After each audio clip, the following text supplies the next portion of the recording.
সীমান্তে উত্তেজিত জনতা ছত্রভঙ্গ করতে বিএসএফের টিয়ার শেল ছোড়ার ঘটনা বিরল।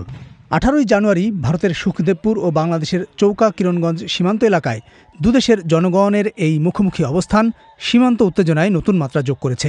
আর চাঁপাইনবাবগঞ্জ মালদহ সীমান্তে দুই দেশের জনগণের মধ্যে এরকম অবস্থান, ধাওয়া পাল্টা ধাওয়ার ঘটনা আগে কখনোই ঘটেনি। স্থানীয়রা জানাচ্ছেন, বাংলাদেশের কয়েক হাজার মানুষ এই জায়গাটিতে জড়ো হয়েছিল, আর ওদিক থেকে ভারতীয় নাগরিকরা এসেছিলেন। দুই দেশের একটা মুখোমুখি অবস্থানের পর ভারতের তরফ থেকে বিএসএফ এবং বাংলাদেশের বিজিবি পরিস্থিতি শান্ত করে। স্থানীয়রা এও জানাচ্ছেন যে শুধু এই এলাকার মানুষই নয়, আশপাশের বিভিন্ন এলাকার মানুষ সেদিন এখানে উপস্থিত হয়েছিল। যে বাবলাবোনা, 76 বিঘি, টাপ্পু, এই অনেক জায়গার লোক আসছে এখানে। সব মানুষ আসছে যে বাংলাদেশের যে ভূখণ্ডে তারা ক্ষতি সাধন চালেছে, তো বাংলাদেশের মানুষ আমরা তো আমাদের ক্ষতি হতে দিব না, এটা তো আমরা সর্বাত্মক চেষ্টা চালিয়েছি। আমি বুড়া মানুষ নিজেই গেছি আর কি। ইস্যু হলো আপনার তার বাড়ালি প্রচুর ক্ষোভ। কি কারণে যে তার বাড়া হতে দিবে না, যেটা মাপের ভিতরে আসছে এখানে দিতে হবে, কিন্তু আপনার 0 পয়েন্টে দিচ্ছে, ওই জন্য ক্ষোভ। চৌকা সীমান্তে বাংলাদেশিদের সঙ্গে সেদিন উপস্থিত ছিলেন তরুণ কৃষক জিয়াউল হক। বাংলাদেশে এত মানুষের উপস্থিতির পেছনে দীর্ঘদিনের জমে থাকা ক্ষোভ একটা কারণ বলে উল্লেখ করেন তিনি। গত 15 বছর থেকেই ধরেন যে আমাকে কৃষককে মারে, ধরেন যে সীমান্তে যেতে দেয় না, তারপর গুলিও করে, তারপরে তো নিজের জমিতে তো যাইতে হবে। ওরা গত 15 বছর থেকেই জ্বালায়। বিজিবির তথ্যে সীমান্তে গ্রামবাসীদের সঙ্গে প্রায় 10-15 হাজার মানুষ জড়ো হয়েছিল বাংলাদেশে। এত মানুষ কোথা থেকে কিভাবে জড়ো হলো সে কথা জানা গেল সীমান্তবর্তী গ্রামের বাজারে বাংলাদেশিদের কথায়। মানে ফোনের তো যুগ, ফোনে সব কথা হইতে হইতে সব হাজির। কে কাকে বাধা দেবে, কে কাকে মানা করবে। 50 মকবুল হোসেন মাইকিং শুনে গিয়েছিলেন। এছাড়া সামাজিক মাধ্যমে লাইভ প্রচার, এমনকি মোবাইল করেও মানুষকে ডাকা হয়েছিল। মহল্লায় প্রত্যেক মসজিদে মাইকিং এসে যে ভারতের বিএসএফ এসে গাছ কাটছে, গাছ কেটে দিলে, বই কেটে দিলে, মুখ কেটে দিলে, তখন দৌড়াচ্ছি। সীমান্তে এত মানুষ জড়ো হওয়ার কারণ হিসেবে ফসলের ক্ষতি নিয়ে পাল্টাপাল্টি অভিযোগ আছে দুই দেশের নাগরিকদের।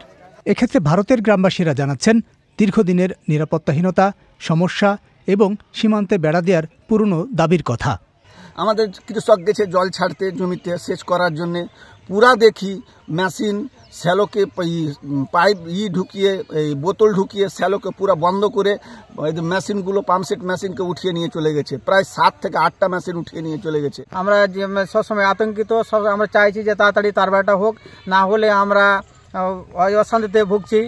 আমাদের কোনো নিরাপত্তা নেই। আমাদের সবসময় রাতে জেগে পাহারা দিতে হয়। কখন হয়তো বাংলাদেশের এসে আমাদের সব কিছু লুটপাট করে নিচে চলে যায়, গরু মোষ আর চোরাচালানের কারবার হয়। শনিবার সীমান্তে বিএসএফের সঙ্গে বিপুল সংখ্যক ভারতীয় জড়ো হয়েছিলেন। কিভাবে তারা একত্রিত হলেন, ভারতীয় গ্রামবাসীদের কাছে এই প্রশ্ন ছিল বিবিসির। বাংলাদেশের লোক হাজার লোক ছুটে আসছে। তারপর আমাদের গ্রামে চিৎকার করে উঠল সবাই, বাংলাদেশি আমাদের সুখদেবপুরকে আক্রমণ করতে আসছে।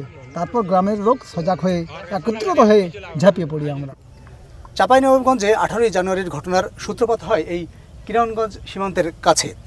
এদিকে বিএসএফ তাদের টহল জোরদার করেছে। ঘটনার পর বিজিবিও দেখা যাচ্ছে যে টহল জোরদার করেছে, আর স্থানীয় জনগণের মধ্যে এক ধরনের আতঙ্ক কাজ করছে।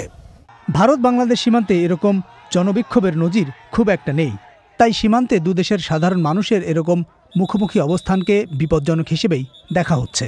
এটা বিপজ্জনক এই কারণে যে সীমান্তে দুই দেশের মানুষ যখন মুখোমুখি দাঁড়ায়, যে কোনো বড় ধরনের দুর্ঘটনা ঘটে যেতে পারে। কারণ একটা মানুষ মারা গেলেই তো এটা একটা বিরাট রকমের দুই দিকে উত্তেজনা বাড়াবে।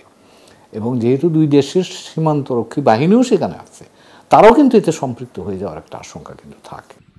2025 সালের শুরু থেকেই সীমান্তের বিভিন্ন জায়গায় বিএসএফের কাঁটাতারের বেড়া দেওয়াকে কেন্দ্র করে একটা উত্তেজনা চলছে ভারত বাংলাদেশ সীমান্তে। আবুল কালাম আজাদ, বিবিসি বাংলা।